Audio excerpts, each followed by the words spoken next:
positive outcome.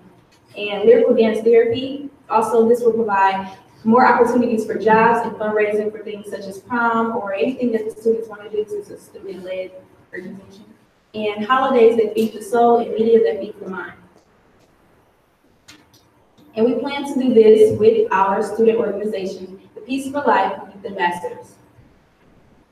Here are some of the plans we have on our agenda. Well, on the MLK Day, we actually took a healings conversation training. So that's what we did that day. On March 2nd, we want to go on a field trip to Charles H. Wright Museum. And in March, we will have the Saturday School Team Talk Show every 3rd of March.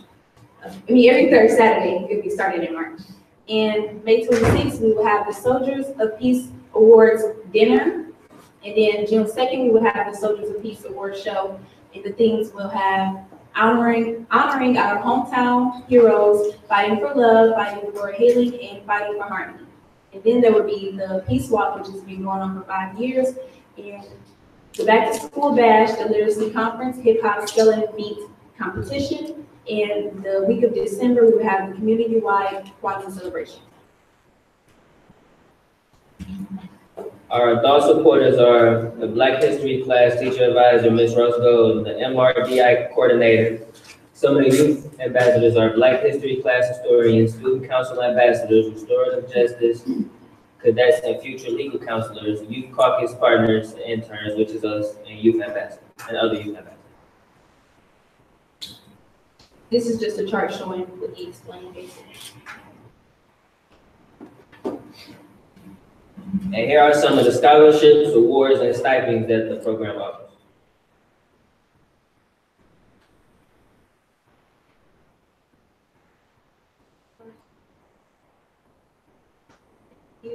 Here are some of the event award categories that we will have in our Soldiers of Peace Awards show.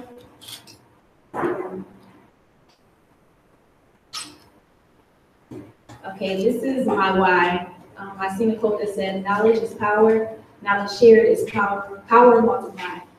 This is important to me because I want to bring back the passion for education to all students in Mental Harbor area schools. And my why is equality. I don't see everyone being treated as equal, and I want to be a part of the solution to fix that. And these are some of our partners that are working with us.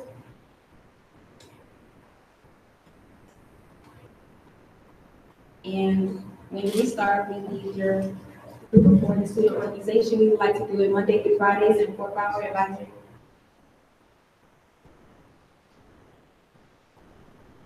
And this is just some pictures of keep going.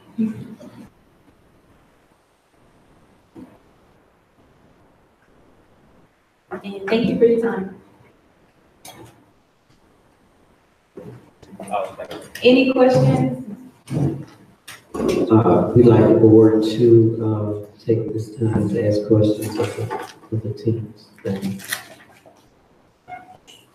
All right, so I have a first question. So how did you guys come up with this concept? I think it's a great concept. So the why? You want to know my why? Yes, ma'am, for the concept. Oh, I explained my why was. For the whole concept. Oh. For the entire. To have student leaders and voice student opinion. Ms. Gas, you had, I believe you had your hand up. I didn't have my hand up, but I have a question. So you said you'd like this to start 4th hour? Yes. Could you tell us more about that?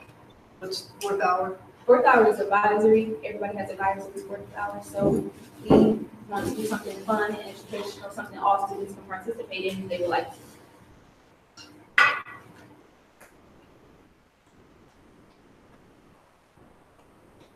That was my question. That was your question Yeah, also? right. What is the length of time for each session? Is it 6 weeks, 8 weeks? What periods of time are you looking at for completion? I feel like this organization should stick around all year and keep going. Okay, so you're talking about all year program every fourth hour? Mr. Mitchell, please. Is the fourth hour, person that will be supervising, they are available fourth hour Yes. and, continually?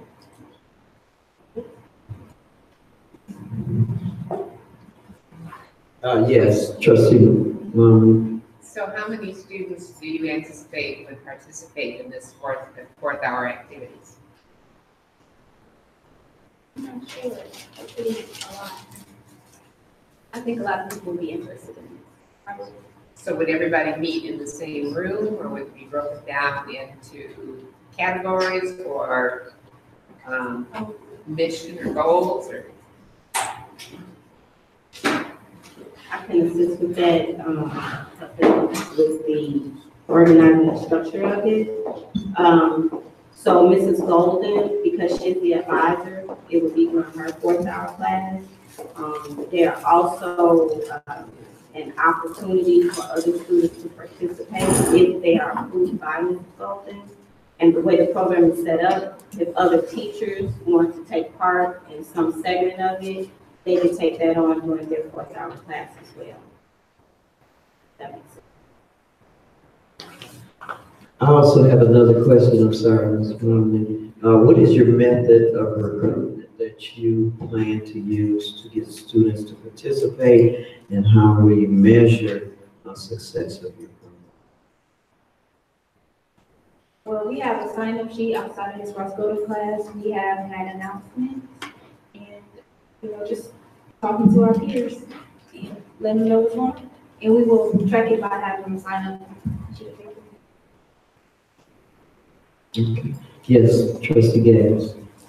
Have you visited any other schools where this program is currently being used?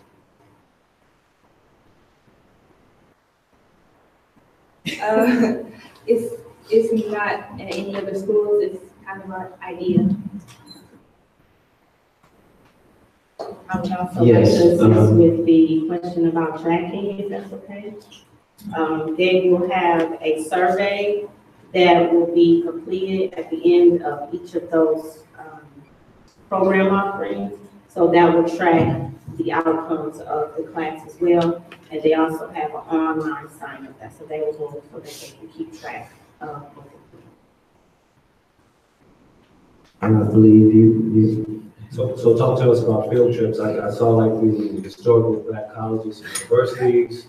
I saw like the museum field trip, right? So you guys can understand, because I'm sure that's a museum of Black history, Motown. So talk to us about that. So how is there funding needed for the field trips?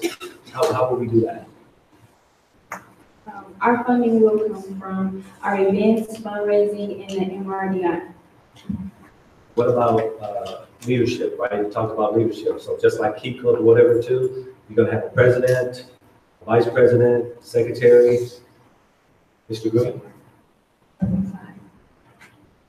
Oh, like the slide said when they said roles and responsibilities, Ms. Gold will be like the teacher advisor.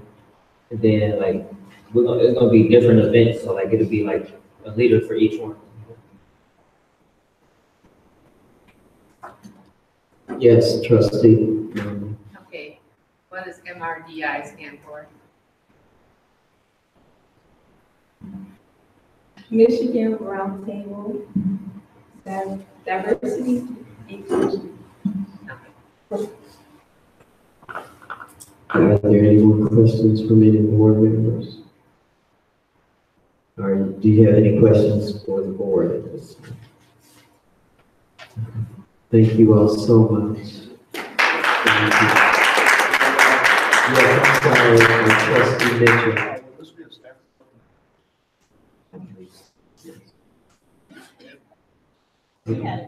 Yes, ma'am. Do you like that idea?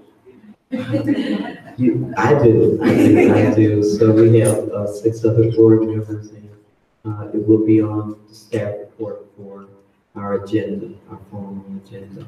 So next meeting.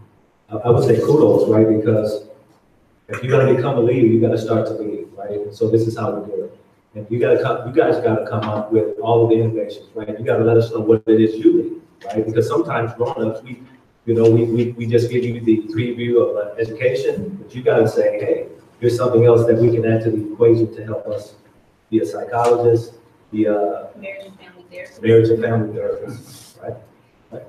Thank you. Yes, thank you.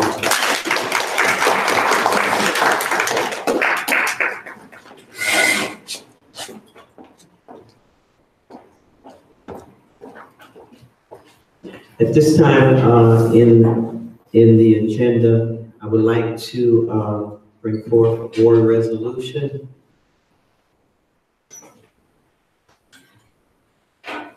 Whereas, A, issues have been raised regarding student safety and compliance with board policies. B, the most effective means of resolving these issues is to retain a neutral third party to conduct a fact-finding investigation. Now therefore be it resolved that the school district retains Troon Law Firm PC to provide the investigatory services. The investigations will comply with the requirements of the consent agreement and the partnership agreement. The board directs the superintendent and administrative staff to fully cooperate with the investigative process. Superintendent Dr. Shelley Walker is placed on non-disciplinary paid administrative leave pending further investigation effective February 6, 2018. The board hereby appoints Assistant Superintendent Patricia Robinson to assume the superintendent's duties until the investigations are completed. And I would entertain a motion at this time to accept the resolution. So I have that motion, Madam President. I'd like to make a motion that the Board of Education hereby places Superintendent Dr. Shelley Walker on non-disciplinary paid administrative leave pending further investigation effective February 6, 2018. Dr. Walker is directed to fully cooperate with all pending investigations. I have a motion and I need support. Support. And I have support. Madam Secretary, if you would you call the roll? Ms. Cass? Yes. Ms. McGowan? Yes. Mommy? Yes. Ms. Scully? Yes. Ms. Seeds? Yes. Mr. Mitchell? Yes. And Mr. Taylor? Yes. Motion carries. I do believe we have another motion at this time for the signatories. We do this right, so. Okay, oh. I move that we add Trish Robinson and Gail Anders to the list of authorized signatures to our bank accounts. Okay, we have a motion to put these two individuals on the signatories, and I need the support. Okay, any questions or comments at this time? Yes, Trustee Mitchell. Does that include the deletion of the former superintendent? Yes, it does, sir. Okay, any more comments concerning the signatories at this time? Madam Secretary, if you would call the roll. Ms. McGowan? Yes. Mommy? Yes. Ms. Scully? Yes. Ms. Seeds? Yes. Mr. Mitchell? Yes. Mr. Taylor? Yes. And Ms. Cass? Motion carries. Thank you. We are at item 5 on the agenda, business and finance, and that will be Carolyn Gibbs. Thank you. Thank you. So we have, did you mind pulling up the PowerPoint? So we have a number of items and there was a lot of detail, so I'm going to try to summarize it, but then if there's questions that you have or discussion on the detail, I'm happy. Is it not? All right, there we go. I eventually will figure this out. So we have two topics today that we want to cover that are different than our normal monthly reporting. So the first one is the financial and operating plan update, and the second one is the proposed emergency loan restructuring. Tim, go ahead. So the financial and operating plan, this is required as part of our consent agreement. And the way that it is structured to work in the consent agreement is that it is put together by the administration working with our consent agreement consultant. And there was the change in October, so Paul Connors now plays both roles. He plays the treasury role and he plays the consultant role on the consent agreement. So it was originally put together in December when Scott was still here. It's been recently updated for two things. So I, at the request of Paul Connors and working with Paul Connors, we went through there and modified where it said educational plan, because when the partnership agreement was approved, the educational piece used to be in the consent agreement. It no longer is in the consent agreement. It's part of our partnership agreement. So we had to make those changes. Those were the biggest changes. And there was a couple of things with the restructuring of the loan. In addition to that, I did not change the operating plan because you all approved it in December. And since this was based on that plan, I left it intact. As we go through the assumptions, I am more than happy, given the changes in circumstances since December, to revisit some of those assumptions. And we'll talk about what the key assumptions are, because there are a couple of them that kind of drive the plan. It also functions, oops, that's okay. It also functions as our consent, our deficit reduction plan. So we're required, because we are a deficit district, we're required to go ahead and have a deficit elimination plan. And that is what this is intended to do. Keep going, one more. So the key assumptions that I think are important for all of us to understand and align are the pupil count. So I think everybody realizes our pupil count is what drives a big portion of our funding. It drives our state aid funding, as well as some of our federal grants and state grants are based on the number of students that we have.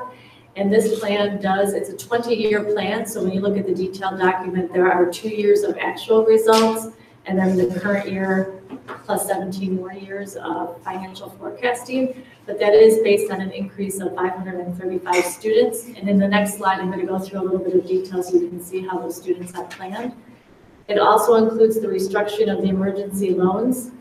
The state has offered us an opportunity to go ahead and restructure our emergency loans, and I'll get into a little bit more detail about that as well. From their current timeframes, some of them out to 30 years, not all of them, because we do have 5 different loans. And they're going to be restructured if that's what the board desires at their current rates. However, I will tell you that we found out today that our latest 2 emergency loans, which were done in 16 and 17, there was a change in the state statute put in place by the Attorney General that allows, if the state in a set of unusual circumstances, so one example that they gave us today was, and I'll say heaven forbid that Michigan ever was going bankrupt, but if in a situation like that, they could take not just our emergency loans, but all of the emergency loans issued by the state, and they could repurpose them and sell them in the open market. In a situation like that, the Attorney General and the Treasurer have the ability to change the rates. So they will be put together with the current rates with that caveat, because you'll see in the resolutions, if you read the detail of the resolutions, Troon today redid those to include the references to that statute. So I just want to make sure that everybody's aware of that.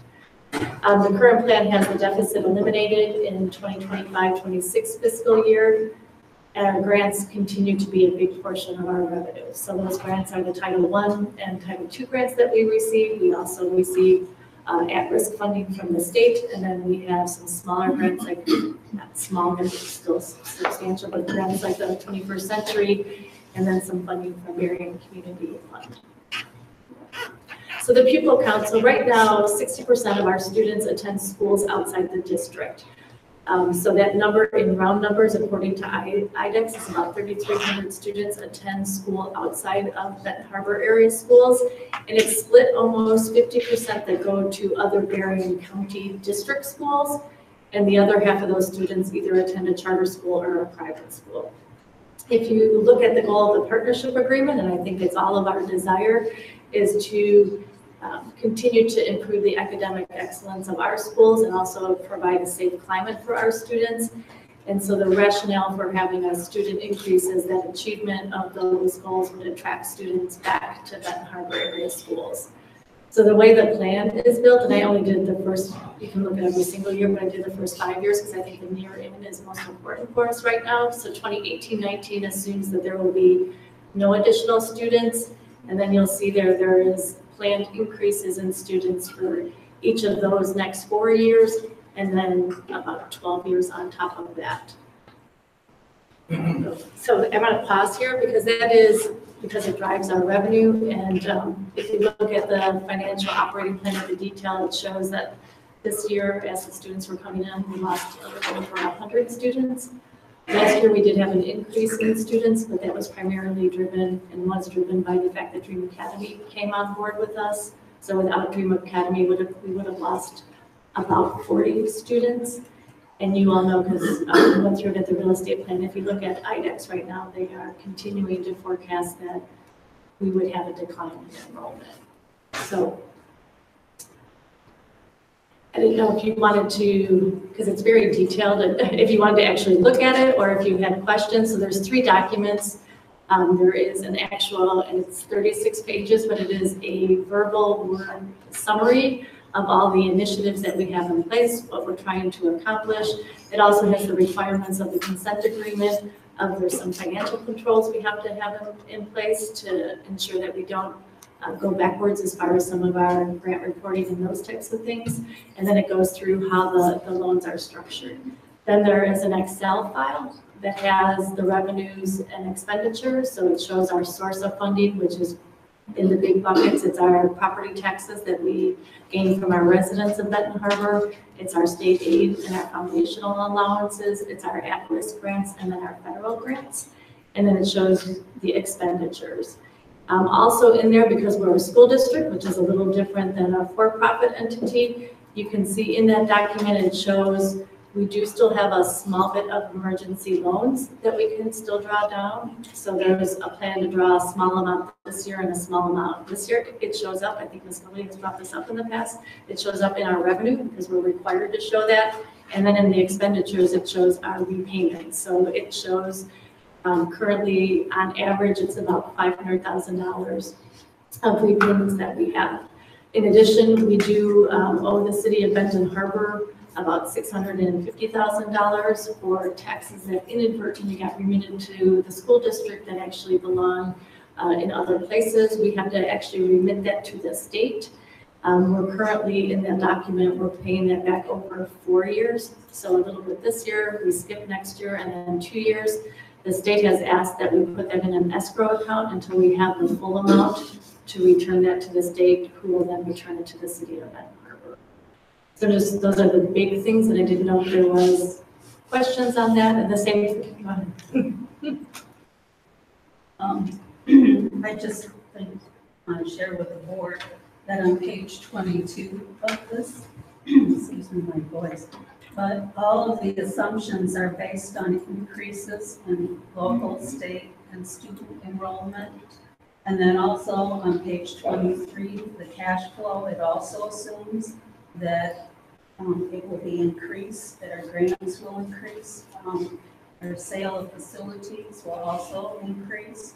And we have been borrowing yearly from our state aid notes and then turning around and borrowing from our tax anticipation notes. And this helps our cash flow, but again, we're paying more because on all of these notes, we have to pay interest.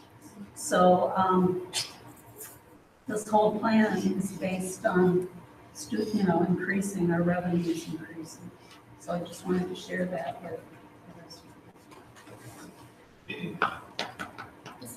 Trustee You said there was a small amount of emergency loans left, and we use some this year and next year. How small is this amount?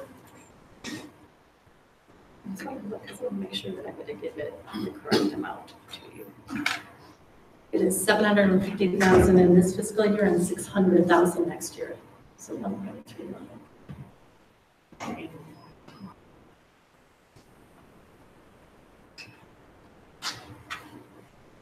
And to trustee McGowan's point, we have a state aid note.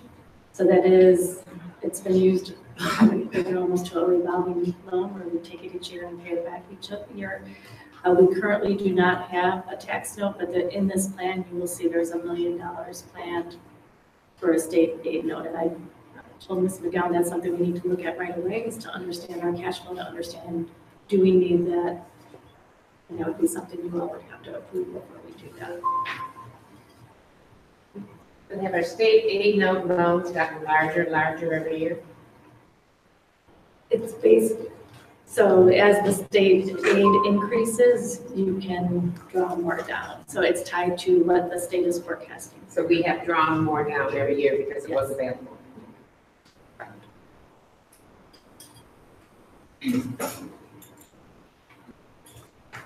So I didn't see the, with the restructuring, I didn't see the interest rate like change. It did not. So, are we okay to move ahead to the restructuring? So the reason,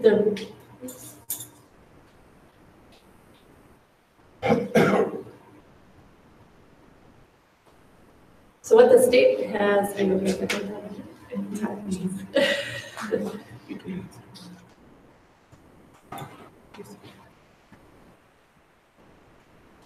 Okay, so are we ready to move on to the restructuring of the loan? Or is there other questions about? Okay, yeah. Trustee Gully still feels like she would like some more clarification. Like, Further questions? so on the restructuring, so you are correct, Ms. Billy. What the state has offered us is that the 5 loans would be restructured for an extended period of time at the current rates. The caveat that we talked about is in a certain set of circumstances, the state has the right to change that. So would you mind calling up the board note? The bigger memo, because it's just easier to talk because all 5 loans are there.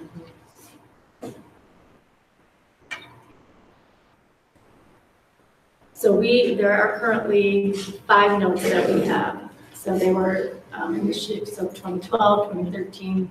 So you see them there. The interest rates that are listed there are the same interest rates that we currently have. So Mr. Beard just basically said, went to the state and advocated to us longer time. So the state, it was Treasury's idea as a way to provide us a way to have some more cash flow sooner rather than later. So there's 2 things, right? It's just like refinancing a car or anything else. So they looked at it and said, if we extend your term and let you pay it out over a longer period of time, and that eye chart in there actually has all 5 loans today and tomorrow, then we'll keep the interest rates the same, barring any unusual circumstances. And what will happen then is you'll have, and it varies between $350,000 and $450,000 more per year for about, on average, 15 years. And then you'll pay back about $500,000 more per year in a point in time where we originally had no loan payments. So the net of all of that, if you just look at the absolute dollars, is about $1.4 million more in interest that we would have to pay only because the length of time is longer. But if you look at a present value, like a bank, the idea is, well, if you have the money today, $1 today is worth more than $1 20 years from now. So like, say the present value, even though you're physically writing checks for more, but because you're writing the checks further out, the value of your money today is worth more than the value of that money tomorrow. So it would free up some money in the near term to allow us to do things as examples. I'm not saying because that would be something you all would have to approve, but we could, look at increasing our teacher salaries. We could look at doing something different with regards to the safe, warm environment we're trying to create. So that would be the rationale. So it was really Treasury's way, because the way that we have taken out our emergency loans the last few years, we aren't able to borrow any more money. And right now we're not in a position we could do another bond. So it was a way for Treasury to give us some additional time to try to make some more investments in the schools and the kids. Did that help? I mean, I understand the whole process, just to see how it was the same interest rate they can give us, or we can pay it off faster, because I know that when you refinance, it's because your credit score went up, you have more applied to your principal than your interest, but we're just getting a little bit more cash freed up at the same interest rate over a long period of time, with more to pay back. Because refinancing actually helps you pay it off faster than your original terms. and then at any point in time, I mean, if we did get more students or decided to reduce other costs, we could pay it back quicker. That's always an option. Trustee McGowan and Trustee Mitchell. I just want to again point out that paying back, and extending it out 30 years, all of these figures are based on our FOP, which is based on our enrollment increasing, our revenues increasing, which has not been the case. So personally, these numbers aren't accurate. That's right. Because we have not gotten an FOP plan that is a real deficit reduction. And, I'm going to ask that we have another FOP plan made that's calculated on the K through 12 enrollment predictions by so that we can get an accurate picture as to what it is going to cost us. We need to have the correct figures, and we've got an obligation to our taxpayers because, spreading this out and us having to pay, 1.6 million more in interest, I don't think it's in our best interest. Trustee Mitchell. Just from listening to Treasurer McGowan and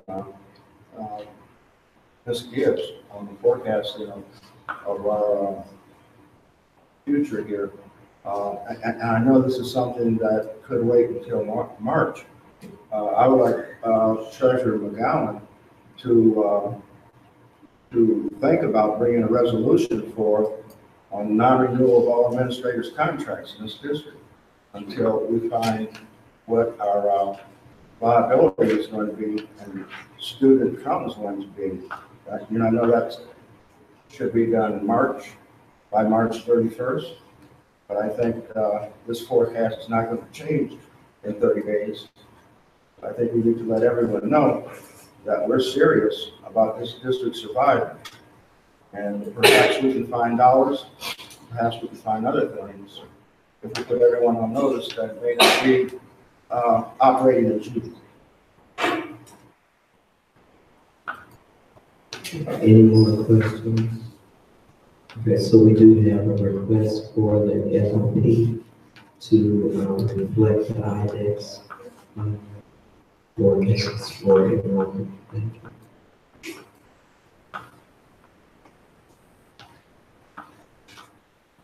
Next,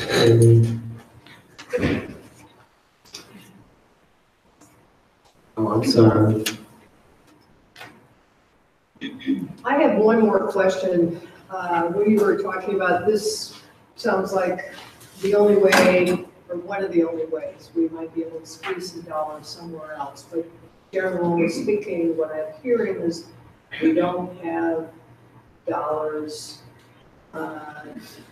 any other way than this, or perhaps, like I said, squeezing it somewhere else, but that's probably not going to give us a lot of dollars. So we're not going to not only be able to increase teacher salaries, but with the significant number of substitute teachers we have, and we're hearing we have them because we can't find teachers. The question I have is, let's say there was all of a sudden a miracle and we had enough people applying for all of the vacant positions we had, would we even be able to afford them, all certified teachers for all of the classes? And enough teachers for each class, without doing this kind of restructuring? So I'm going to answer two ways and not to. So the current winter budget, which I've talked to Trustee McGowan, we are going to have to revamp some of that and bring it back to you all. But it assumed most of our classrooms, with the exception of our long-term subs, were actually filled by certified teachers, which is why we end up with a favorable variance. We saw that last year. Ms. Robinson and I, along with Kelly, and with some help from Barry and Lisa, are now looking at all of our student counts and classrooms to look at what size classrooms, what's the right configuration to get to, so we're not just squeezing or robbing Peter to play Paul, but what is really the structure that we need, both administratively, with teachers, in the entire district, based on what we believe the current count is now and in the future. So that's why I was answering two pieces, because So you're looking, go back and scrub it back through and bring you back a plan. so you're looking at that, and when you come up with this plan, you will be presenting that to us? Yes, because I mean, our goal is still, even though we're in a deficit, our goal is to get out of a deficit as quickly as possible, making sure that we're not impacting our student learning and safety. I read something in the plan that said we were successful with our recruiting efforts, and I didn't see any data that supported that, like the recruitment numbers, the count, and how that applies to the operating plan. I didn't see that. What we gain from recruiting. And I don't have that information, so that's something that Kelly has to look at. The answer would add to that, if you like. Would you, Yeah. please, would you give her? Oh, students, okay, sorry, I was assuming, I was like, students. No, I don't think we have. I have it right now. Yeah, Trustee McGowan. I just wanted to add one more information. I've asked to get an actual cash flow account, a real one, and we're working on that, and we've been given cash flow, but it's got our grants, it's got Title I money in it, and what we need to know is actually what is the dollar amount that we have that is not obligated to pay for, 10, 20 different things. So that's something that she's working on, and when we have that information, we'll share it. And that also will help us to prepare a budget, is to know, what do we have, what can we afford, what can we not.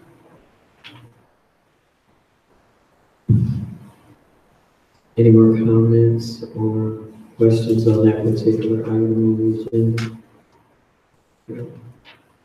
And just the other items that were there with the loans, which at this point, I know we're pausing, were just the resolutions that would be required if we wanted to do that. We'd have to come back and get an application and all the other fun stuff that goes along with that.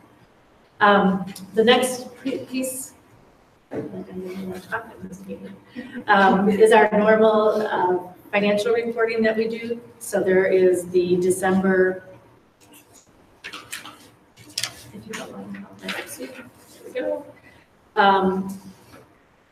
So this is our cash positions. I'm not going to go through each one. There's the capital, both, and this has come up as a question. Could you flip to the second one? So there was a question, I think, at the real estate meeting. So we do currently have two sinking funds. We have our 2007 sinking fund, which is just a little over $1 million. And then we have the one that was approved in 2017 by the voters. Go to the next tab. That one also is over $1 million. And I know we're going to have a follow-up real estate meeting, but I did want to share that those numbers are included when we bring this forward. The next tab is our check register. So these are all of the payments that we made in the month of December. It also breaks out what's being funded by grants and what's by utilities. And there were no unusual things in the backup information, and I'm not going to call it up given the sensitivity of some of what the content is on the legal fees. We did provide all of the legal fees, so the bills that were paid to Truon and to Clark Hill, that you have the detail that you can access. But we don't have to pop it up now, but I want to make sure that we are doing that. If you could go back to the report, Sue.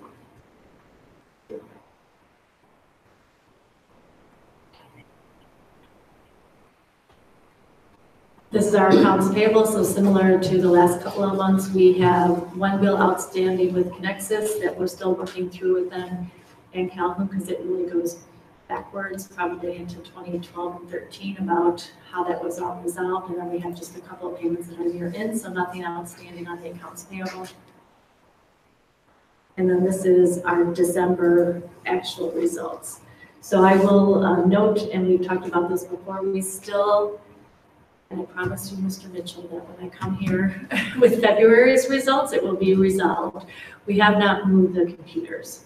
So we know we need to do it. The journal entry is written. We're going to post it. It'll be done in February. So you'll still see it looks like we've spent very close to the budget on the technology. We do have a meeting with some folks from MDE tomorrow talking through our Title I. So all of our funding and all of what we spent our funding in was in the grant, but the function codes that are used, there was a little bit of a disconnect. So similar, but not exactly the same as the computer. So for instance, if you look at the state accounting manual, we are supposed to put Southern School in function code 119. In last year's grant, nothing to do with go forward because Trish and I worked to get that corrected, but in the grant when we closed it last year, those summer school dollars were actually in our basic instruction categories and our supplemental instruction categories. So we're going to work tomorrow with the state to get that reported correctly so that our Title I reflects what the budget was and what our actual spending was. And then other than that, there's nothing significant that was noticed in February.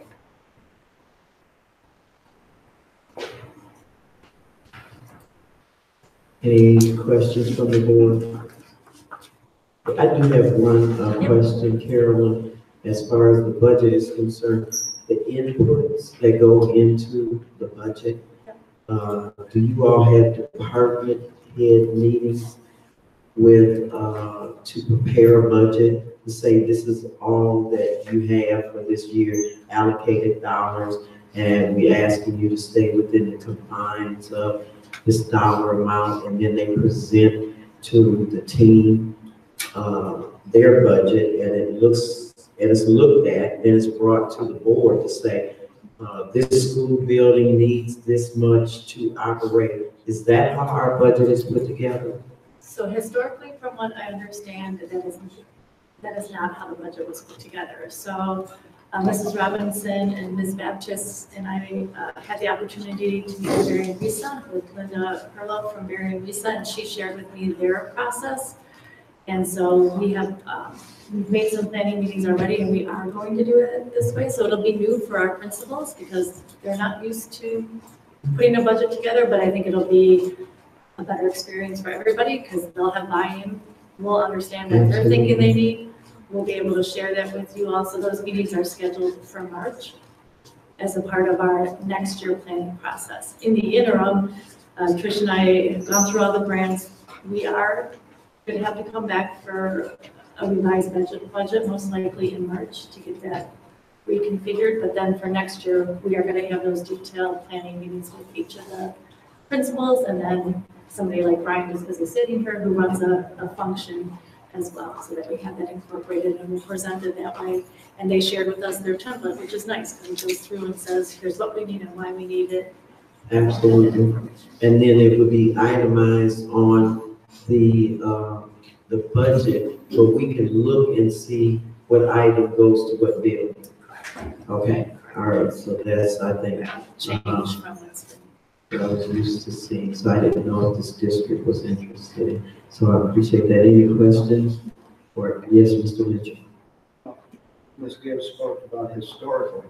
Yeah. Historically speaking, it had always been the school district position that each department head, each principal had their own budget that was worked through prior to July 1st. And it only changed within the last 7 or 8, 9 years. But prior to that, each department knew exactly what was allocated to them. And especially the building principals, and that was based upon the FTEs that they were getting into that building. So if you had 400 kids, then your budget allotment was based on that amount. And you would get a printout each month that showed your expenditures, that showed your balances. And then they were held accountable to stay within the budgets. But at least they knew what had been allocated.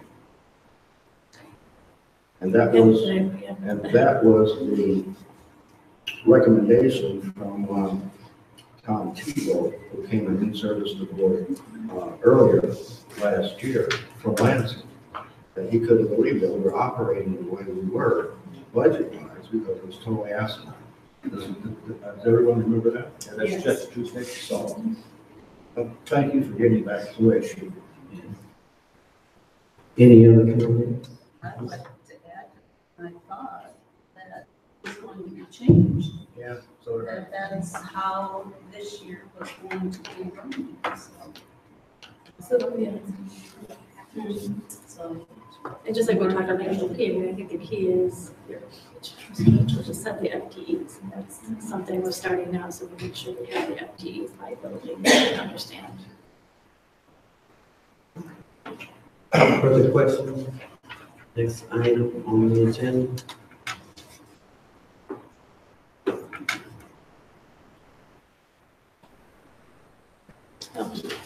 So the bake resolution, Trustee McGowan beat us to the punch. We were going to ask that Mrs. Robinson be added, so that's been taken care of now with the addition, so we don't need to go through that.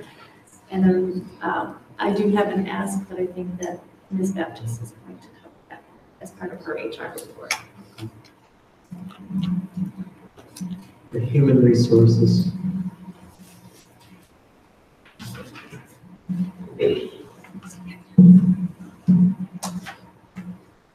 Good evening, board. I have staff report 1 to present to you at your request. Subject is college advisor at Benton Harbor High School and Dream Academy. Facts and analysis. The Michigan College Access Network, or MCAN, and the Promise Foundation have funded a part-time college advisor position at Benton Harbor High School. You see the staff member name there for the past 3 years. This position has added value to our students, staff, and they receive college awareness experiences and exposure. Therefore, there is a strong desire for the position to be continued. The current funding ends at the end of this school year. MCAN has offered BHAS a grant to continue to form a portion of this position as follows. So year 1, you see 15,000, year 2, 10,000, year 3, 5,000. The total position with salary and benefits includes FICA, retirement, and insurance, is approximately $56,100. BHAS will fund the remaining portion of the salary and benefits through general funds. This part-time position will then become full-time and be utilized at both the high school and Dream Academy.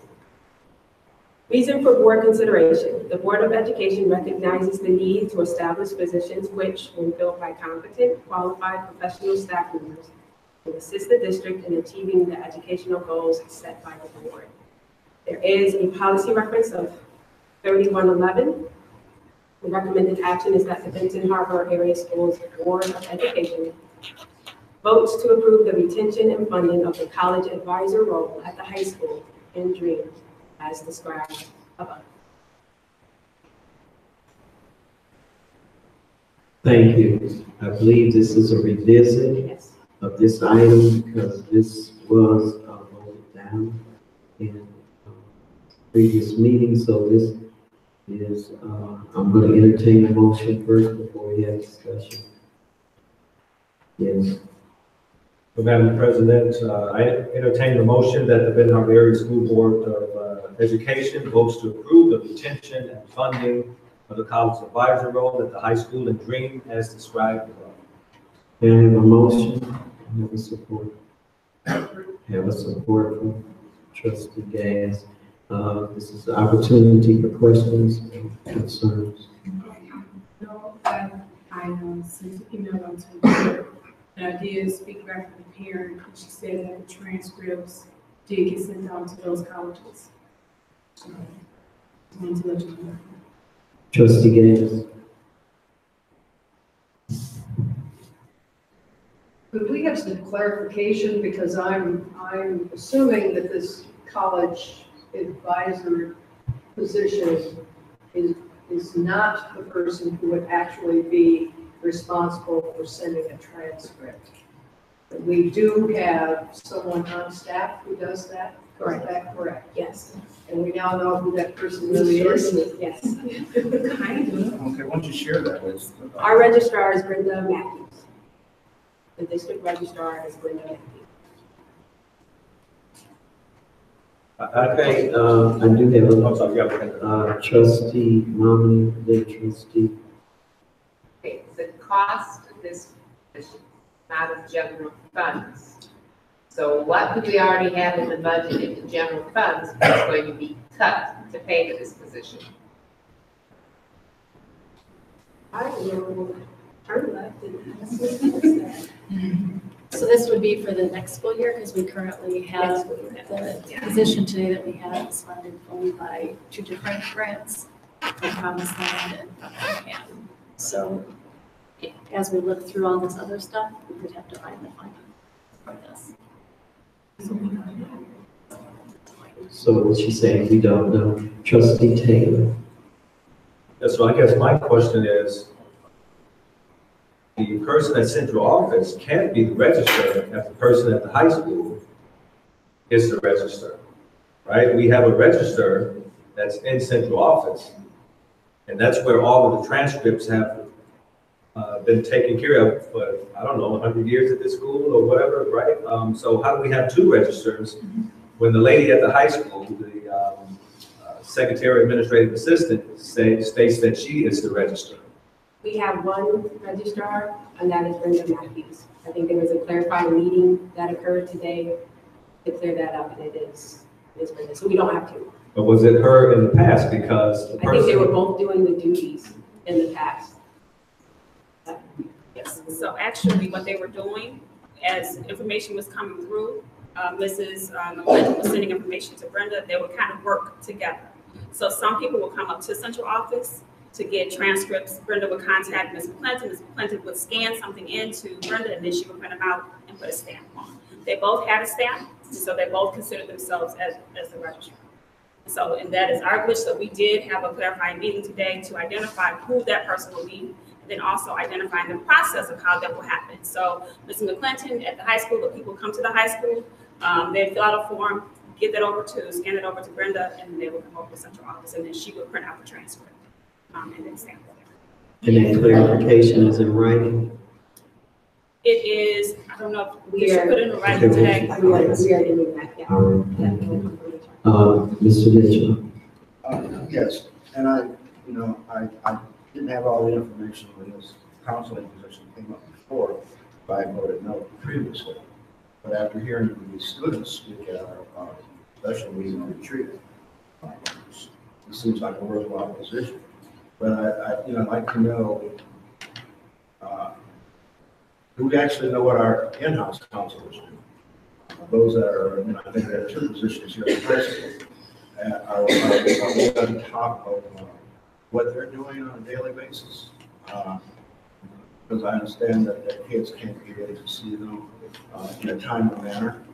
There's very little career guidance. So if we're going to add another position, perhaps the 2 that we have on board might not be necessary. That's something for administration to take a look at.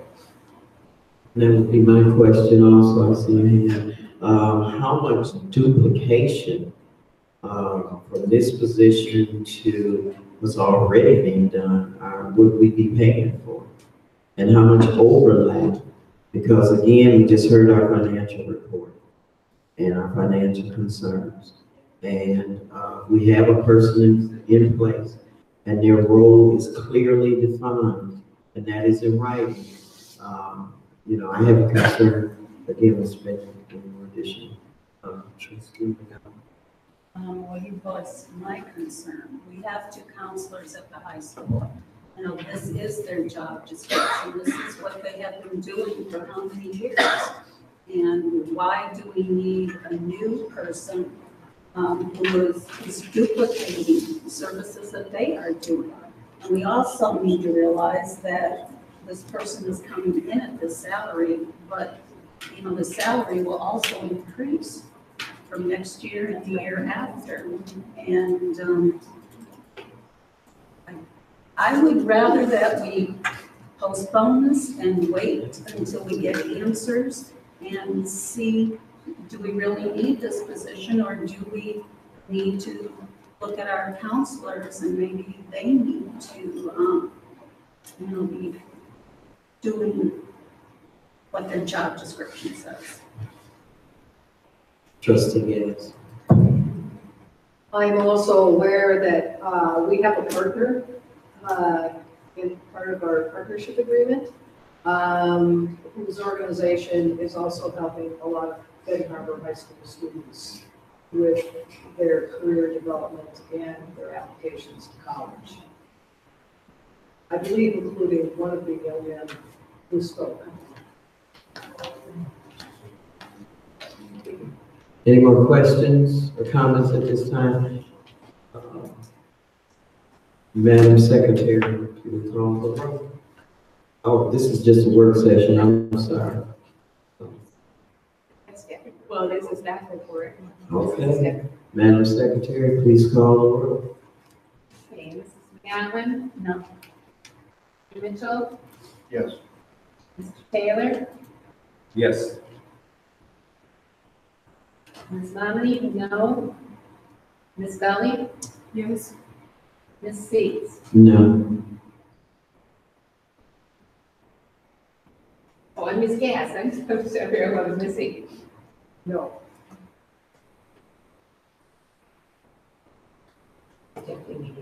Could you tell us what the count was? Four no's and 3 yeses. We should move on. Okay, next item on the agenda is grants and controls analyst position, please. Okay, so for your information here, you have rationale and also job description for that proposed position, grants and controls analyst position. And this is replacement position for David Newsom, who resigned as our grant specialist in September.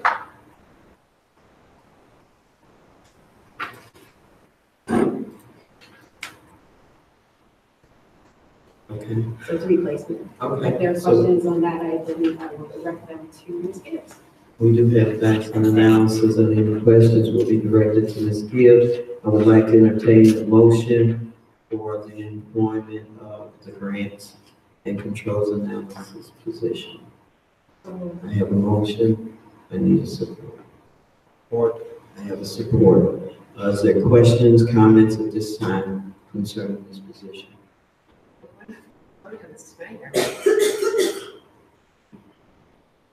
Oh, it's No, it's not staff, it's work. Okay, we may ask questions, so we're Okay. fine, thank you. Mr. Mitchell, Is please. this a position that is already on? So has the job description changed? The same job description?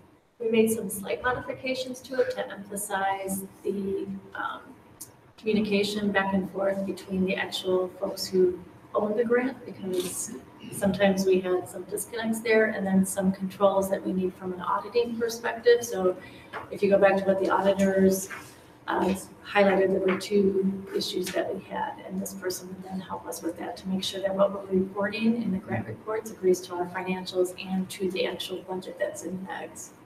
So this will be a position that has to be interviewed for. Yes. Concurrent.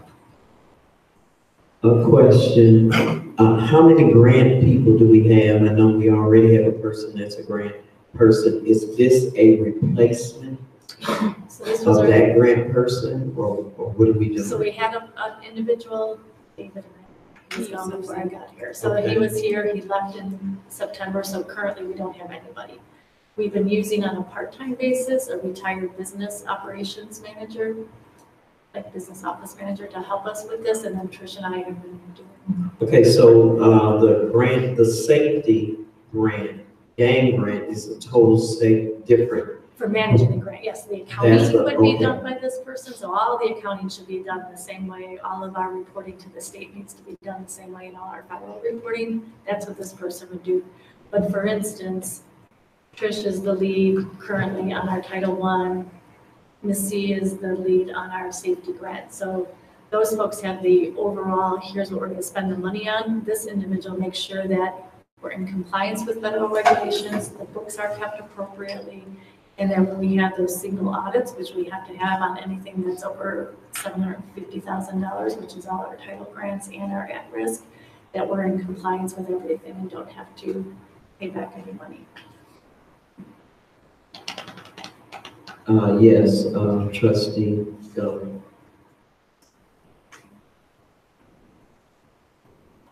So this individual is coming in with prior knowledge, Yes, not needing to be trained. not in to be trained. So those are the requirements. So you asked the question, right? So the requirements, that we made more of them required versus nice to have. So we do want somebody that's had grant experience. We do want somebody that has accounting experience and budgeting experience. Trustee Mom. It says on here, the winter revised budget approved in December 2017 includes funding for this position. I thought we took all the funding out of that grant position and zeroed it out. The grant specialist position? Then what is the account number on it? I don't know off the top of my head. It moved from that grant specialist function code, and then it's pieced into the different grants. Into But I'll get- 226. I don't know a lot about It Into looked like it was line moved, most of it 226. also, but 5,000 was moved to curriculum and instruction. So parse out for me how that curriculum instruction money is gonna be spent. Because I don't wanna find out that curriculum instruction has already decided to spend all that money, and now we're gonna have to have money for a grant specialist. So I don't know off the top of my head where it was put in, but it is separate, so I can get that. Yeah, follow up. just find out for me, it's Yep, I fine. can do that. Any more questions concerning the position? I have a question, Madam President. Go ahead. So Mrs. Gibbs, so will this person also go out and actively find grants? Because to me, I think a purpose of a person who does the grant is accountability and also to research and find monies to bring in the district, just like a city grant person would do, right, for municipality. I think that it is, we could add that to this position. Okay, another question is, when we received the email concerning this position, it said it was already funded in the prior budget, and I'm looking for the line item where this particular position was. I'm looking at 233, that's a grant writer. And that was moved to 226, is which I think, trustee Momley, but I don't see that position on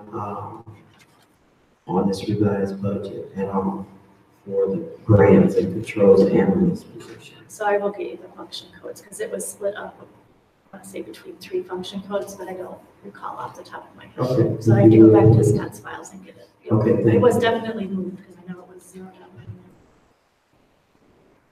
Any further questions? Not, moving to the next item on the agenda, department updates, employment updates.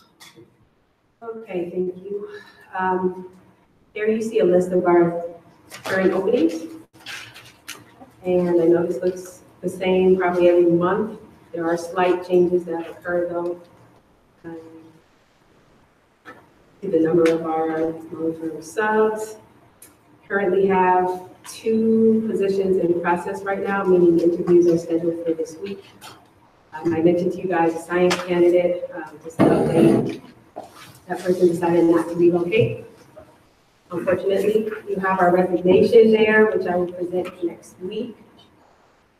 And then recruitment.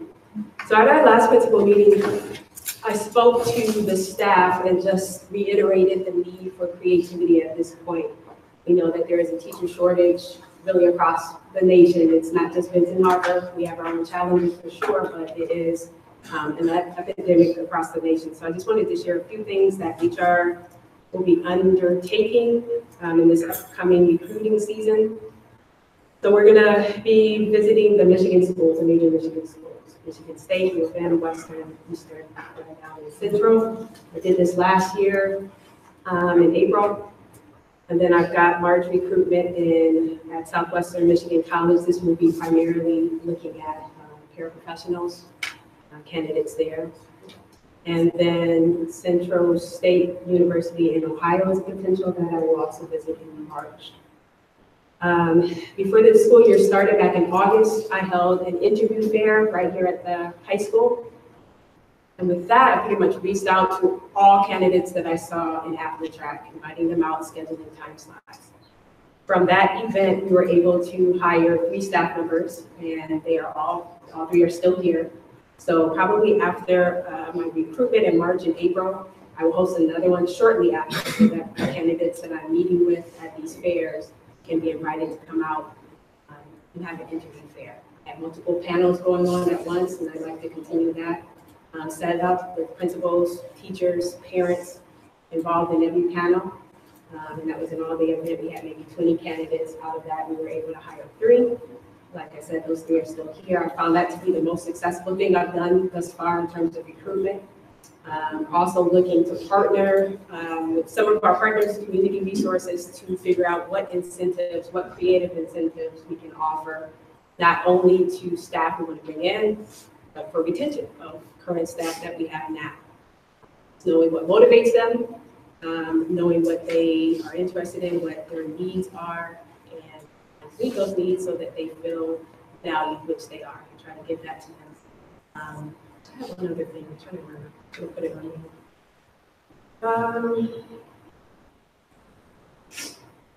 I'll just say I'm open to suggestions, recruiting suggestions. I think I've pretty much expressed that to you all.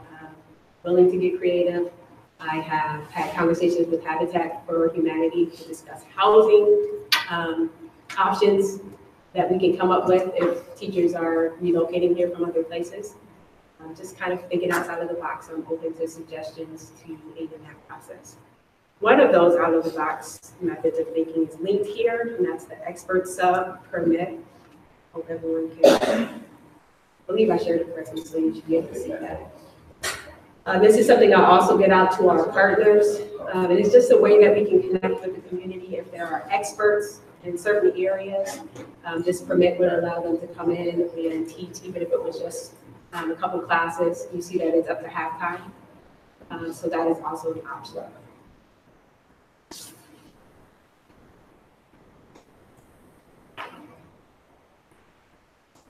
Any questions from the board?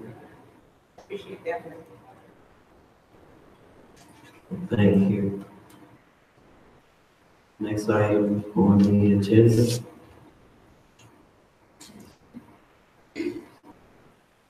So, we have several field trips for you all today for good evening. I'm going to call Ms. Gunter and Mr. Pearson. First up on the list of field trips is the senior field trip. And attached to that senior field trip is a memo.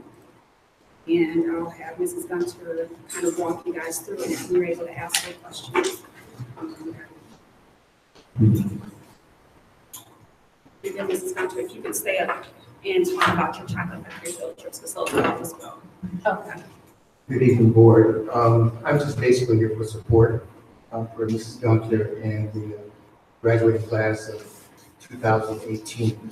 They're planning a trip to Toronto, 3 days and 2 nights, May 20th through the 24th. Did all of you get packets? I wasn't aware that you received packets.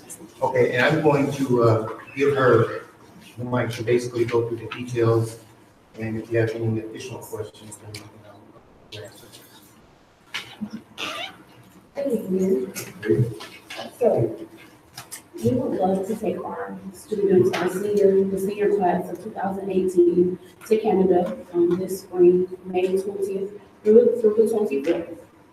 So a few of the places that we would like to visit are the Royal Ontario Museum, Ripley's Aquarium, the CN Tower, Graffiti Alley, Casa Loma, and the Metro Toronto Zoo. So this trip will be sponsored we've been fundraising, and the students each will pay $350, and the chaperones as well will pay to attend this trip.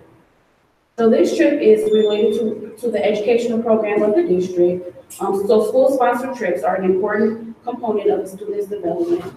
Field trips supplement and enrich the classroom learning experience.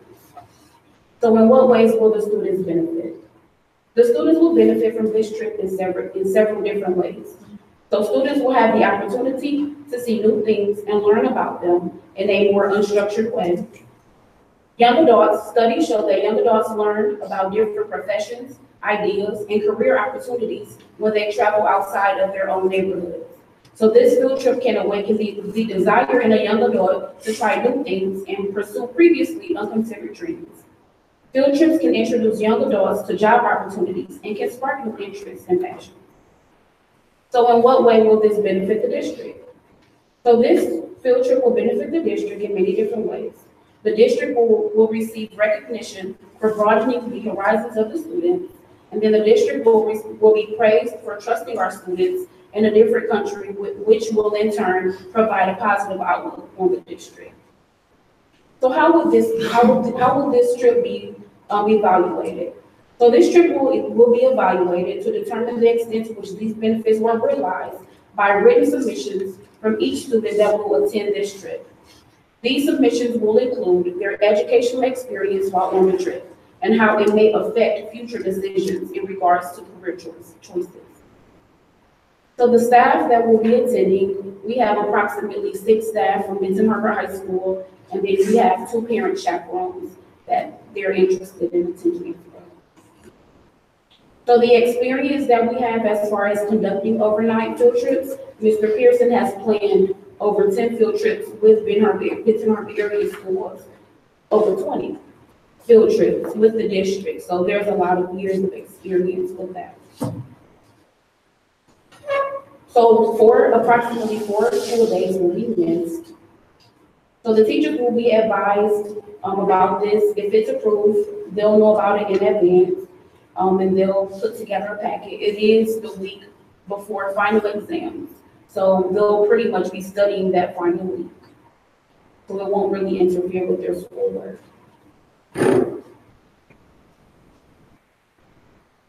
So the group will be housed and fed, will house at the Best Western Plus Executive Inn in Toronto, Canada.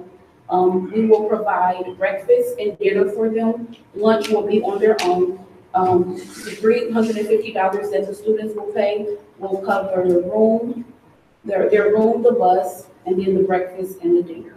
And then we'll provide a stipend to the students once we get there. I contacted the Canadian Embassy, which is stationed in Washington, D.C., and the students and staff, they don't need passports. They're required to have a valid Michigan state ID and then an original birth certificate. So the total budget for this trip is $16,450, and we have raised almost $3,000 so far to assist us with this trip. $16,450. Any questions? Trustee Nominee. I like the idea that they're going to go to locations and, destinations and learn about probably someone else's culture rather than going to the shopping mall.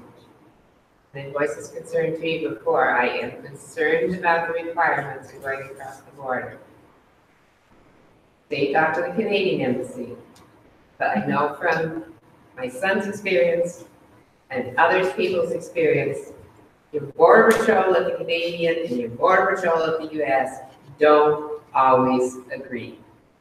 You know, my son ended up paying a $10,000 fine because he had too many or something. And one side said, oh, it's okay, and the other didn't. So I'm real concerned that this is thoroughly researched. I don't want our kids to get into Canada and not be able to come back because the United States won't take them. We've contacted multiple different sources, and all of the sources are saying that they strongly recommend for the students to have one, but they are allowed in and out with a original birth certificate and a state ID. And then I provided the number so that you're able to call yourself as well. I just went to Canada 2 years ago, and I had to have an enhanced driver's license. Could not go with my birth certificate, my ID. So I provided This was documents. hold on, just a second. I'm a parent of a 2018 graduate. It's the first time I heard of it. And like I said, I've been to Toronto, and I had to have an enhanced driver's license, not an ID and a birth certificate. Y'all on the bus. And even coming back, just because we went through the wrong toll thing, they stopped us. Customs stopped us, and they searched our car. Because instead of us going one way, we went the wrong way, and we had to get out and they had to search our whole car and search us, and they asked us all these different questions. I don't know who talks to them. Or can you get that information in writing? We provided documentation to Mrs. Robinson, and it does say, especially if you're traveling with the school, you don't need any of that. You need the ID and the birth certificate. Okay, so when is prom? Prom is May 12th.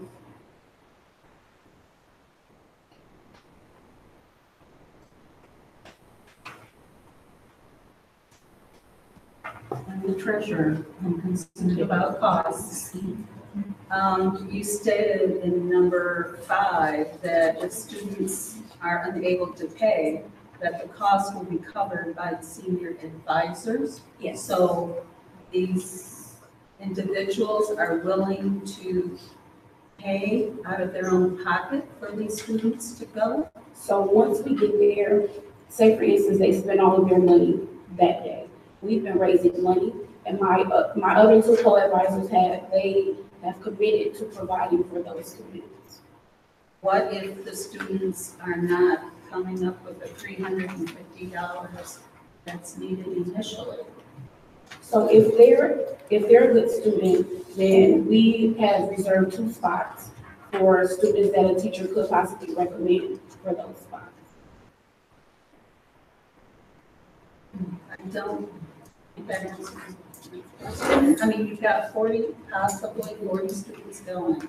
Out of those 40 students, what if you have, 5, 10 that can't pay or, for whatever reason, cannot come up with the $350? According to this, the student advisors are going to pay for it out of their own money. Well, that was in regards to meals and anything once they get there. That would be, we would provide $350 for 10 or 15 students that couldn't afford to go. So all of these students have to have $350 before we take them on the trip. Yes, ma'am. Except for the 2 seats that we would like to reserve for students that are good students, they just cannot afford to attend the trip. All right.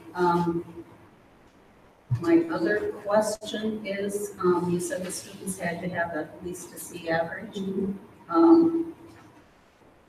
Are you sure?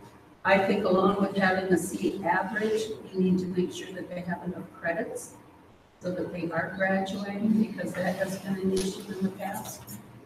That's a criteria that Mr. Pearson and I did discuss. So that is in place for the students. And trustee Taylor. So I did, to verify, I did go online to www.visitcanada.com, crossing the border. And it does say if students are on land and not in the air, on a field trip supervised, they don't need a passport.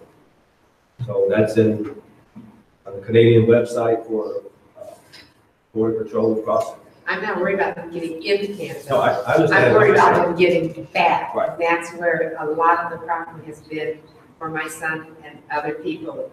They have no problems getting into Canada, but sometimes the Border Patrol coming back into the United States. Right. Pushes their limits. This is just an exemption for students. But is But that, that's getting into Canada. I Going want in to make and out, sure we it get says- back. From the United States and Canada. I just went to their website, so I don't know. So. Yeah, just for the record, I took 2 groups of students to Canada about 12 to 15 years ago, well, 10 years ago. And we went to Montreal and Quebec, and they were speaking English there. That was one of the reasons we took the trip. But the borders are friendly. Going in, and if they know that you're coming from school, it's not an issue. We went to Toronto, crossing the border was not an issue. Passports, like you just said, are not necessary. Going in is no different than being in New York City, Milwaukee, or Chicago. But getting out, it was the same. The law changed in 2000. It has, and we have done extensive research, just like Mr. Taylor has just shown you that there's no passport required. You're having a meeting tomorrow night? We were supposed to, but we expected this to be a month or so ago, but we didn't get on the agenda, so we will postpone that. For what reason were you not able to get on the agenda? I didn't know the process. Oh, I'm sorry. Okay, because I was just looking, student and parent guardian must attend the senior trip meeting February 7th. So you have extended that date, and when are the parents going to be notified, and how are they going to be notified of the new date? So the students that are interested, we will reach out to them. We have a sign-up sheet for the students that are interested in them. And the sheet is pretty long, so. Yes, trustee. one other question, number 8, where you've got the, people that are going, who's going to be covering their classes? So we did not pull any teachers out, just because that, we know that is a factor. So we would, well, myself, a sub probably. Trustee Gas and then trustee Mommy. So students have to have a city average, but what if there are more than 40 students who want to go on this trip? Fortunately, we would not. Then how are you going to select them? First come, first served basis. Okay. Trustee Mommy. Yeah, I hate to be a dead horse, but I would like to see it in writing from somewhere. Because, you know, I'm reading on here, yeah, you can come back from Canada with just a birth certificate if you're under the age of 16. And everybody else needs a passport card, enhanced driver's license, or trusted driver program card. So please get it. Legal advice or something that it is in writing that we know our students are not going to get caught in Canada. Trustee Gas.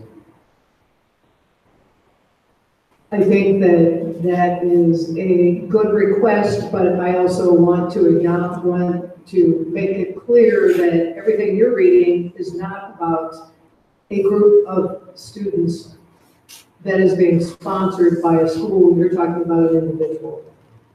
So that's the piece we need to see, and my guess is you're probably correct. It is already in the resort that we've been given, that has been identified, trustee Mommy, to support, she said. Thank you, Ms. Robinson. Any more questions for or concerning the field trip? Trustee Keller, you want to say something? Okay, well, thank you for your time. It will be on the agenda for next board.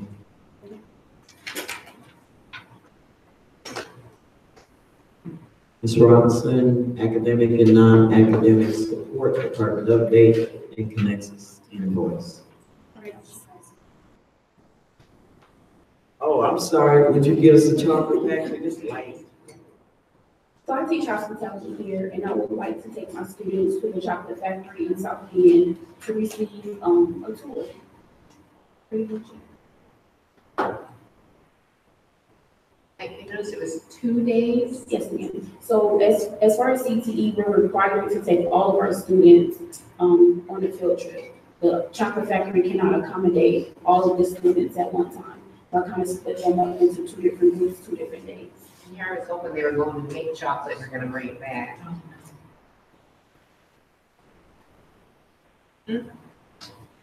Any questions of the board concerning the visit to the chocolate factory? Thank you for all the effort you put into this. Thank you so much. Then also on that field trip memo are 2 additional trips. One is for the college trip proposal from Dream. They did come and present in January, so their information is attached as well. And then also a trip for Discovery Enrichment Center to go to the Potawatomi Zoo in May, and that information is attached as well. And so we'll bring you staff reports for each of the trips for next week. Okay, thank you. Trustee Kelly. Yeah, so when they do a trip, like say I was just trying to figure out, did we approve that college advisor trip to Grand Valley with the kids? So if it's in Michigan, you don't have, and it's not overnight, you don't have to. Oh, okay. It's only at overnight or out of the state. No further Oh, questions? that's in Indiana. That's how I think initially. Anything else on that, Ms. Robinson? Okay, thank you. Department update. Just from my department, just a couple of updates on this report. Just wanted to share with you our field trip. So I attached the field trip document from school dues, what we're using now, and lists out all of our field trips that have been scheduled, that have actually been documented in this through school dues. So far we've had 88 field trips that have been documented. And I just want to show you that report. Also, what we receive from school dues is what I'll be presenting as we have trips that are to Indiana, or just those trips that are just kind of across the state that are not overnight. So this is a trip report that you will receive for approval. So that's what I attached for the Potawatomi Zoo trip. And I got this right off of school dues. They print it out and attach it. It's kind of an easy way to get information about trips. And then the last document, I wanted to make sure that you knew Mrs. Gunter used a report from our Neola policy from the administrative guidelines. This report came right from Neola, so we used that as our guide to answer the questions for the field trip and so forth to present to you. And so we'll be using this one as for overnight trips and for extended trips information. And wanted to share that our consolidated application was approved January 30th. That is our Title I, Title II grants, and also our Title IV grant was approved on January 30th. So now we're able to adhere or utilize those funds for what has been budgeted. I think Carol and I will get together and we'll bring you a report of what's actually in there too, what the principals put into it. Yes. I've got a question on the form number 2, where it says BHAS house trip related to the educational program. Is that meant to be that general, or should it be tied to a social studies class, science class, goals? Which number? Number 2 on the first page. How is the trip related? I can reword it. I just came right out of Neola policy, so I can reword it. And not necessarily to a content. So Mrs. Gunter is taking a senior trip. It's not related to a content. Okay, so that's why. Yeah, so yeah, so that's fine.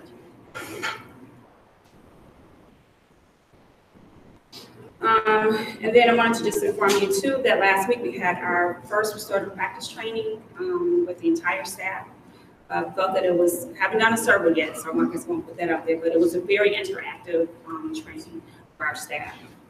And from that, there were two strategies that we were given to actually go back and utilize, and that was affirmations and questions. So we received a card that had questions on it, so that as principals are meeting with students, conferencing, they have an actual guide of questions to utilize during those meetings. That's one of those restorative practice interventions. And I believe a month ago, or maybe December, I know President States had asked for some information from Connexus.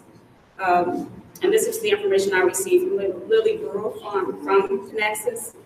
That information is there regarding the number of residents who are participating in the program Connexus, and then the number of residents who actually have passed the program.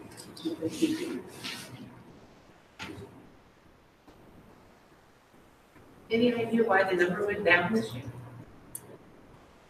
I did not explore and ask her why. Maybe they were coming here instead of what? And then I know from one of the board meetings, there was, I think, a question or a statement about recruitment. So what we have done, we're going to have two recruitment teams going out. So we first have our kindergarten preschool roundup. We've established a core team, which are the administrators from Hall and DEC. And we have another meeting scheduled later on in February 12th, so that we can invite teachers onto this team to help plan our recruitment efforts for kindergarten roundup. And then I have a meeting scheduled this Thursday with those who volunteer who want to be a part of the district-wide recruitment efforts. And once we get things solidified, we'll bring plans back to you for you to, for your approval and for your input as well. So, and speaking about recruitment and how vital the recruitment process is going to be for us over the next few years, it would seem to me that we should be thinking about a position of recruitment officer on a full-time basis rather than just a spring or fall situation. We need someone on board that diligently tries to recruit students back to this district. So this is something to think about. We can explore that, especially with the parents. Thank you.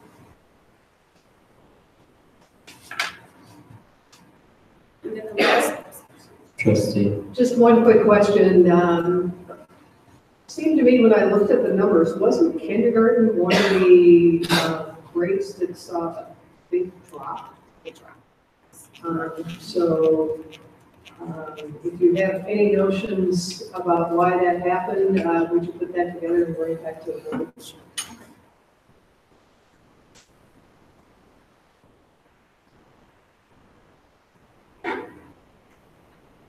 And then the last one, I just wanted to share the invoice for Connexus.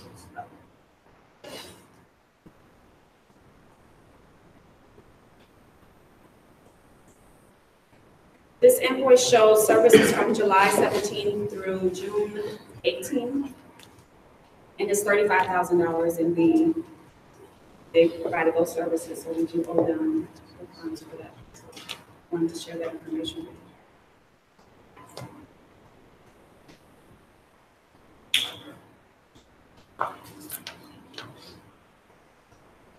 Questions for Ms. Robinson? No questions, Ms. Robinson? I'm sorry, Madam President. So this question is for Mrs. Robinson. Did Mr. Harris submit the field trip form yet for First Robotics? I have not seen it, so I'll check on Trip Direct to see if he submitted it that way. Okay, because I know that I'm looking at the first trip is going to be, we got to make sure we get it before the board. I think it's the 8th, 9th, and 10th. Then the next week would be the 15th, 16th, and 17th. So, I saw the application, but I don't know if you got it too. So. And these are out of state? One's in St. Joseph, and the other one's in Gold Lake. So it might be okay. You won't need to, unless they're overnight.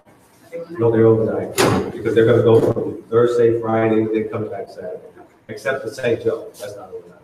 That's just local. I'll make sure he gets it.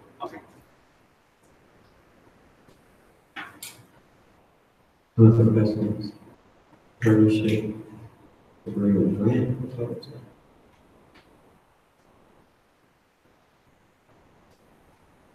Okay, so the partnership grant proposal, as a partnership school, we have the opportunity to apply for partnership agreement funds.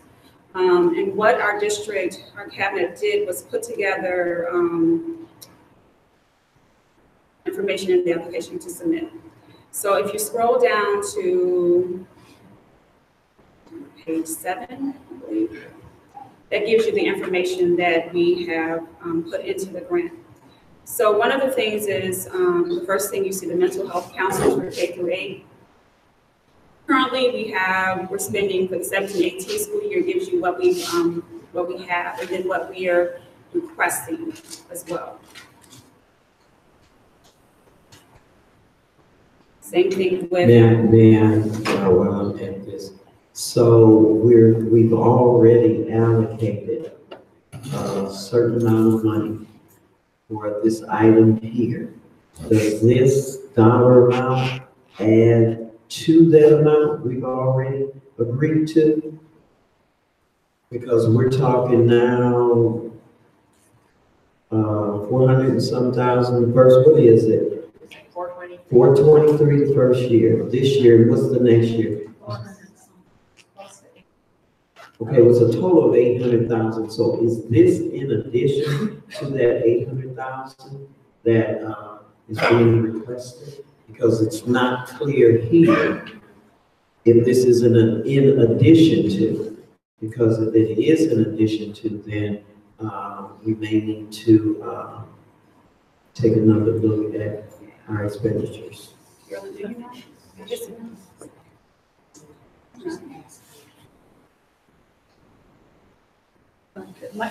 we put this together, it was not in addition to, it was a way to utilize these funds and then free up some of. So it would free up what was already dedicated.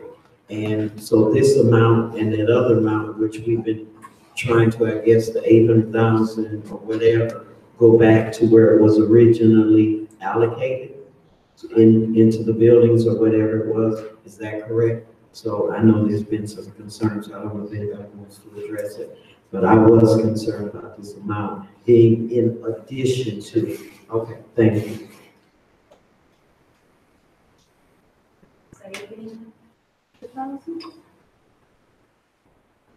Roughly?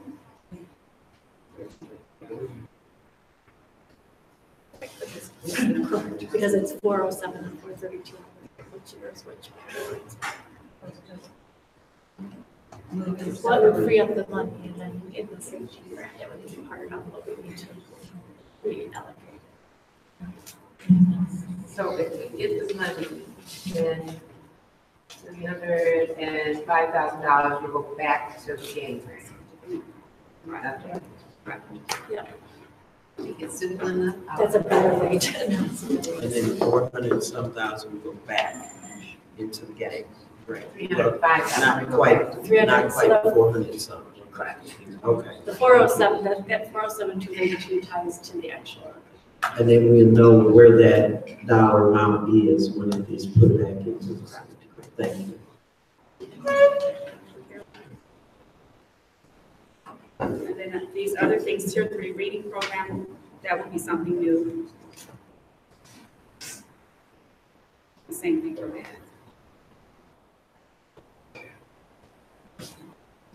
Could you explain that? What is research-based reading interventions will be providing both pushing in and pull out formats for students and veterans? What's pushing in and pull out? So push in is really when a group of people or person would go into the classroom and work with students in the classroom and work in tandem with the teacher.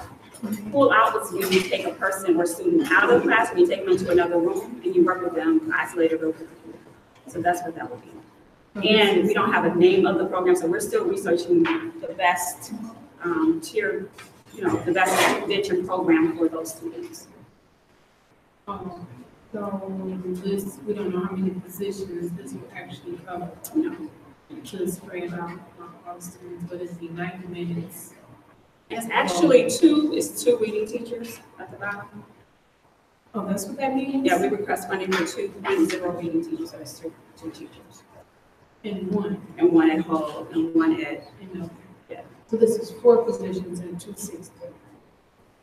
so it's two reading teachers at Hull, yes, one at MLK and one at Dream, so we said 4. Yeah, 4 total.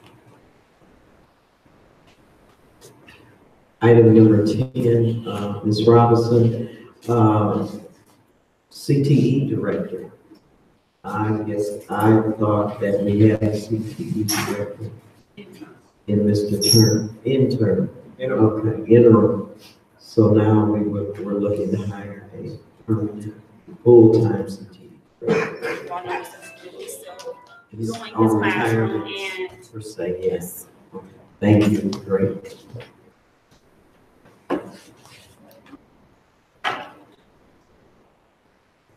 Yes. Under 6, after school tutoring. Parents, teacher, or the community expert in the area of tutoring or interest. Clarify that for me, please. Okay, they're gonna be an expert in tutoring?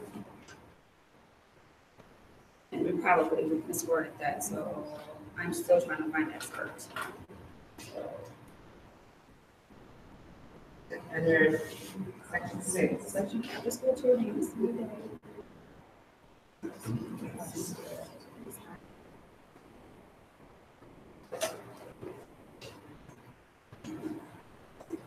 you know what, Mrs. Mommy, the community expert, and it may be that we were thinking that we would have a person like in the field of engineering that would work with students, and I think that's what we want with the expert community person. Okay, Yeah. and this is funding for 1 year, correct? For 1 year.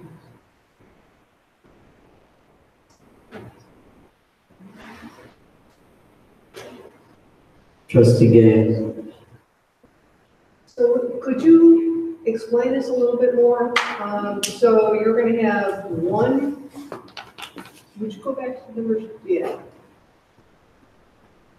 So you're gonna have, staff materials and busing to students, so they're gonna go to a particular place? You still on number 6? Yeah. The busing will be for home.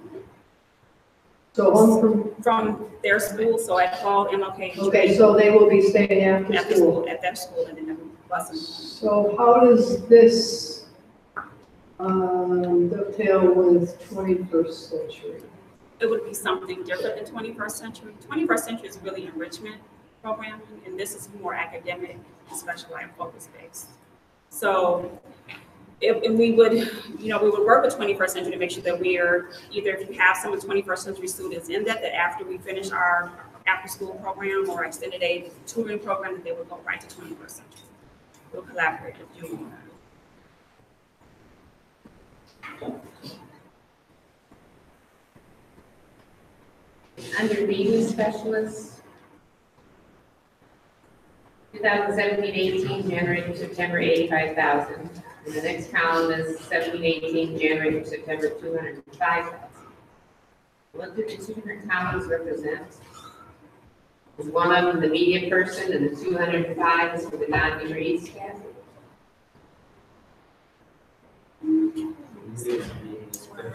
So on number 5.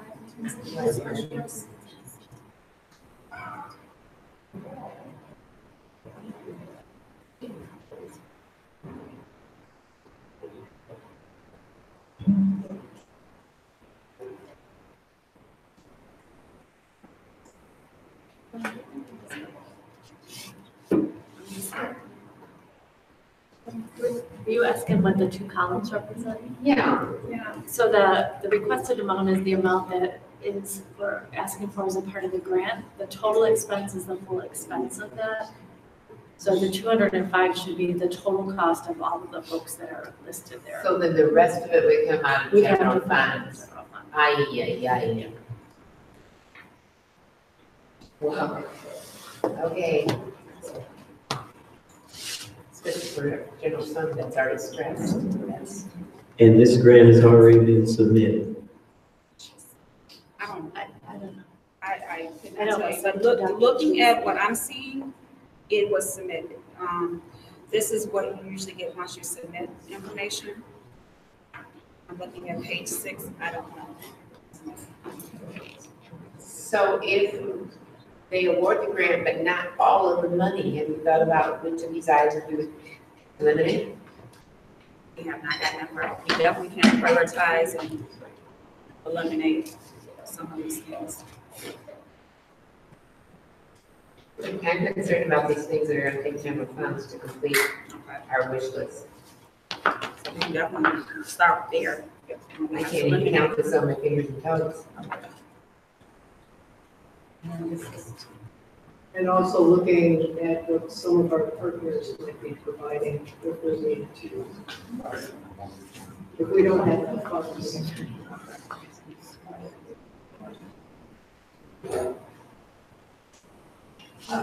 Do we know for sure that this is a grant, that if we get it, we have to do the whole thing where we can't pick and choose? Then I can ask the question. I can't even answer that, so, I can get information from Dr. Teasley regarding that question. Because there are some grants, if you get them, you You have know, to if they're stay giving you X amount of dollars and you're required to come up with the rest. I'll get that information. Madam President, I would say that this grant though, is, remember, the state of Michigan, they're giving priority schools that were priority with this grant. So I don't think this is a grant where you gotta pay something to get something. This is a grant, they allocated this money, they just wanna know what we're gonna do with the grant after we get it, right? Because they got a big pool, and I forgot that number is some millions. They're gonna give it to X amount of schools in the partnership agreements. We just have to make sure.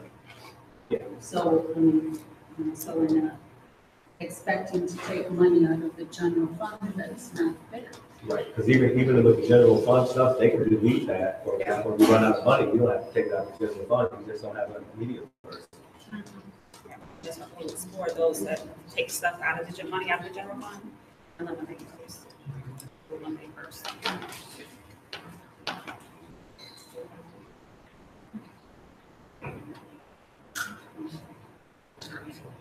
Any more questions on the partnership agreement grant proposal, or any more input from Ms. Robinson?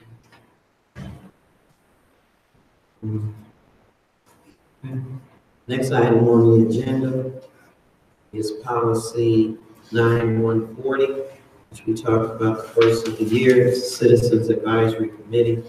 And on the agenda for the next board meeting, we will have those different committees that will be suggested. And then we're going to go through the process of appointing individuals to the advisory committees. Right now, we have talked about safety, we've talked about policy, and we've also talked about budgeting. And that advisory committee is just what is stated in our policy. And I do think it would be an asset to this district that we do have an advisory committee that gives us input and has a different view on things that can bring us, what would I want to say, bring us a different perspective of what we don't see, and so that we can take it under advisement. So that is that item. Any conversation, questions on policy 9140?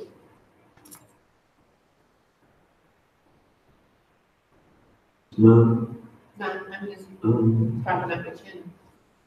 Item number 10 on the agenda, board self-assessment. Trustee Momini. Thank you, everybody, for completing the self-assessment after all my nagging. You should have received the results. If not, it's also in here, the paragraphs and everything.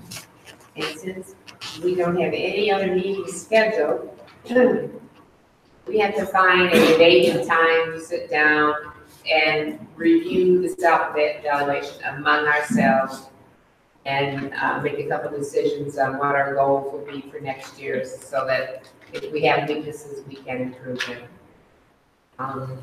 So start looking at those calendars that are filling up. Maybe we want to combine it with something else. I'm hoping it's something that we can do within an hour. Okay. So the bad news is we have to have some more meeting time.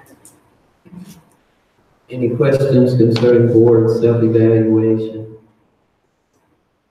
Okay, Ms. Robinson, item number 11 on the agenda, Benton Area Schools District Partnership Agreement, and did you want to get that? Yeah, because, this is just, a document that has been shared with you a couple of times regarding updates on the partnership agreement. There's a graph at the bottom that shows where we are as far as, fulfilling some of the instructional goals and the different things that are listed there. So you can actually review that and questions. Do we at some point need to vote on those revisions and things? Because we had to vote to accept the partnership agreement, and now we have to vote to accept the revisions. I do believe that we were told that we do not have to accept the revisions, and so I believe that That would require a vote then. it would require a vote. So we need to at some time agree to what, as far as the mentor, the mediator, and all that is concerned, and then we'll vote on it as soon as we get a resolution from the MDE. So, Madam President, you waiting on a resolution, or you want to put this on the agenda for next week? We're waiting on a resolution. They're gonna have it, did they give you a ETA on resolution? No. Okay.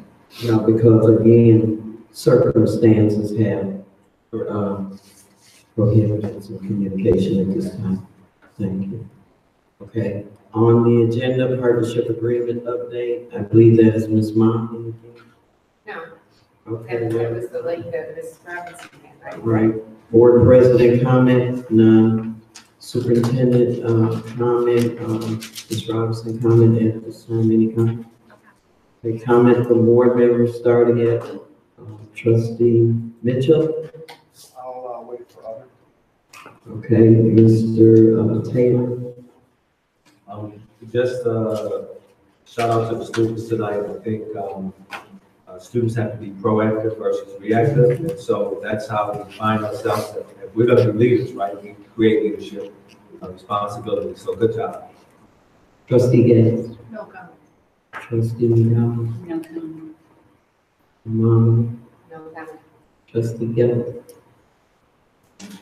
No comment. Okay, we are at other on the agenda. Trustee Mitchell. Yes,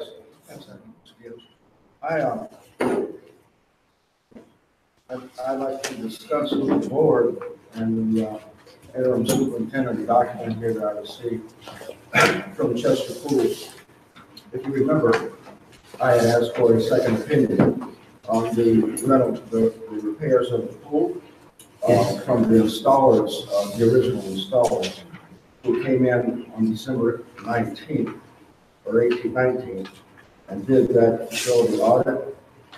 They submitted a report on January 3rd that indicated the repairs that were necessary to get the pool up and running. They are not financially viable. The estimated cost from GMB when they did the report was upwards in the $300,000 range. That's why I wanted a second opinion. I think after you read this document, it will show that we can have the pool operational for under $50,000. Basically needs painting, rust proofing the beams, and a circulation pump, all basic cosmetics. So I think with the allocation from the city of the $100,000 a couple of years ago from the Whirlpool Corporation and need to open that facility, we also had a partner agreement Mr. Taylor had worked with Boys and Girls Club. to provide lifeguards and necessary supervision to get the facility open. I think it's a doggone shame that we haven't followed through on this, especially when it's not cost prohibitive. And here we're sitting on $2 million in sinking funds, not doing the doggone thing with it. And I'm tired of hearing kids drowning for the lack of swimming skills, and the board needs to get up off its butt and do something for these kids. Thank you. Mr. Mitchell, for clarification, I just got this today. So if it was received in January, I just received this via email when I got here today. And I agree with you. I I think we should received do this that. today also. Okay. But I'll leave that to Ms. Gibbs to find out why we did not get it at the first of the month. Oh, at the 1st of February or the 1st of January? What are you saying? It says January 3rd. I'm sorry. Okay, it does. I'm sorry, because this is the first time I read this. Thank you. So for our retreat meeting, they tried to put that on the agenda, but that was for our real estate retreat. So, I forget, when was that, January, what? When we had that real estate retreat? 23rd, right, so it's still late. To your point, Mr. Mitchell. Well, could have been, but I mean, it was, they tried to put it on the agenda, but we couldn't have it on the agenda because we were doing the real estate stuff for 3 hours, so. Could have been brought back tonight, right, but duly noted. I would also like to have something other. I want to make a motion to, and I don't have the policy with me, but to enact the policy for student participation at the board table. I don't relate. I think we should start doing that just, right in the fall when schools start. But we do have 4 months to get a student maybe from Dream and from the high school on board to give them some leadership opportunity. Well, there is a policy, so this is just a motion to, for Mr. Pearson, he's an audience too. They can go out and send out, post something, whatever, tell the students, we're looking for 2 students, write a letter to the board, whatever, your qualifications or why you want to be on the board, and the board can look at those letters and choose students. Yes, ma'am. We did have 2 students this school year, and they only came to 2 meetings. And I don't know That was if last I school reached year. them. Huh? Last school year. Was it no, Last school this year. school year. Last school year? Last school year. Wow. The crowd of students and. Did we ever get any input while they, one graduated? Or are they okay? So I do agree that we do need to, continue what we had started with the students being represented at the table. Okay, yes, Ms. McDonald. I had a question from Mr. Mitchell. Yeah. Where did you come up with the 50,000? I didn't see it. That's a guesstimate. I guess. When you consider painting and sandblasting the beams in the pool area and circulating pump, you're not talking about money. We got to need to see our. No, Did you say, so are we draining the pool now? Because I see that. it's still, water's still in the pool. We were supposed to drain it. So are we gonna drain it now? Where we just get it open? I hope we don't need to drain. I'm under the understanding, because the water table down there is built, that if you drain it, then you run the risk of the shelter. That is correct. You have to de-water the pumps if you're going to totally drain the pool. Okay, yeah. Any other items under other? If not, I will entertain a motion for adjournment. Support. Okay, we have a motion and a support, Madam Secretary, if you can call the roll, please. Ms. Belly? Yes. Ms. Hicks? Yes. Dominique? Yes. Ms. McGowan? Yes. Ms. Gadd? Yes. Ms. Taylor? Yes. And Mr. Mitchell? Yes. Meeting is adjourned.